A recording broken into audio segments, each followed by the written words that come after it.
Syeda be be پاک کا دروازہ حضرت عمر نے توڑا اور آگ لگائی، اس پر ان کے پیٹ میں محسن شہید ہوئے اور سیدہ بھی پھر شہید ہو گیا۔ یہ بھی ایک جھوٹ کا پلندہ اور جھوٹا دعویٰ ہے، اور سنت کی کتابوں میں تو اس کا وجود کوئی نہیں۔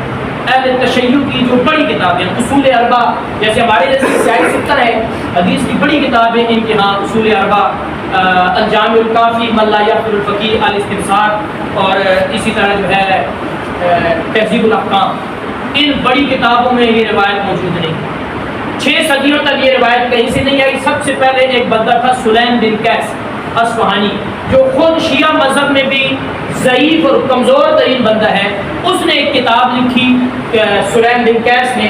اس کتاب کے اندر جو ہے اس نے یہ کہانی گھڑی، اور یہ ساری کہانی گھڑی، اور یہ کہانی روایتاً درایتاً ہر اعتبار سے درست نہیں ہے، اس لیے کہ اگر یہ مان لیا جائے، پہلی بات یہ ہے کہ سیدہ فاطمہ رضی اللہ تعالیٰ عنہا کا جنازہ ہی حضرت ابوبکر صدیق نے پڑھایا، اور حضرت عمر جنازے میں موجود تھے۔ سوال یہ ہے سیدہ فاطمہ کے ساتھ یہ ظلم ہو گیا تو فاتح خیبر حضرت علی کہاں تھے؟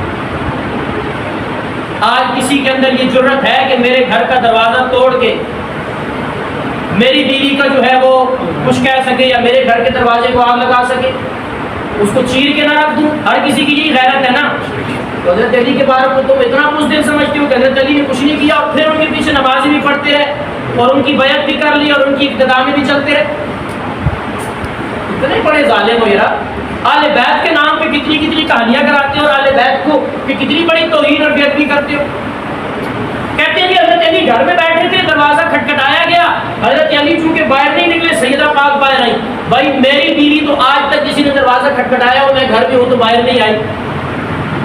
رسول اللہ جس کو کبھی فرشتوں نے بھی نہیں دیکھا، اس کے بارے میں تم یہ باتیں کرتے ہو، یہ بکواس کہ وہ دروازے پہ سیدہ آئی اور حضرت علی باہر نہیں نکلے، حضرت حسن حسین اندر بیٹھے وہ باہر نہیں نکلے، سیدہ فاطمہ باہر نکلی، اور حضرت علی وہ بہادر کہ جن کے پاس ذوالفقار کی تلوار، اور اس تلوار کے بارے میں تم ہی کہتے ہو نا کہ ایک دفعہ چلتی ہے تو 100 گردنیں کاٹ دیتی ہے۔ وہ علی جو مرحب جیسے پہلوان کو ضرب لگائے تو اس کے 2 ٹکڑے ہو جائیں، وہ علی جو خیبر کا دروازہ اکیلے اٹھا دے، اس علی کے بارے میں تم کہتے ہو کہ اس علی کی بیوی پہ حملہ ہو گیا، رسول اللہ کی بیٹی پہ حملہ ہو گیا، اور علی اٹھے بھی نہیں ہے، کچھ بھی نہیں کیا، بات بھی نہیں کی، سب کچھ چپ چاپ کر کے سہ لیا اور پھر انہی کے ساتھ لگ گیا۔ تو یہ ساری کہانی، سارا جھوٹ، سارا جو ہے وہ گھڑا گیا ہے، ایسا نہ روایتاً ثابت ہے نہ درایتاً ثابت ہے، نہ روایتاً ثابت ہے۔ اور دوسری بات یہ ہے کہ خود ان کی کتابوں میں یہ بات درج ہے کہ حضرت علی فرماتے ہیں کہ ہم اہل بیت رسول کی حالت یہ ہوتی تھی کہ ہمارے گھروں میں دروازے نہیں ہوتے تھے، کھجور کی چھال لٹکی ہوتی تھی، یا کہیں سے ٹاٹ کا کپڑا آ جاتا تو اس کو ہم لٹکا لیتے پردہ کرنے کے لیے۔ ہماری غربت اتنی تھی کہ دروازے نہیں ہوتے تھے ہمارے، دروازے جب تھے ہی نہیں تو دروازے کا ٹوٹنا، دروازے کو آگ لگنا، دروازے کی کیل لگنا، یہ چمانا تھا۔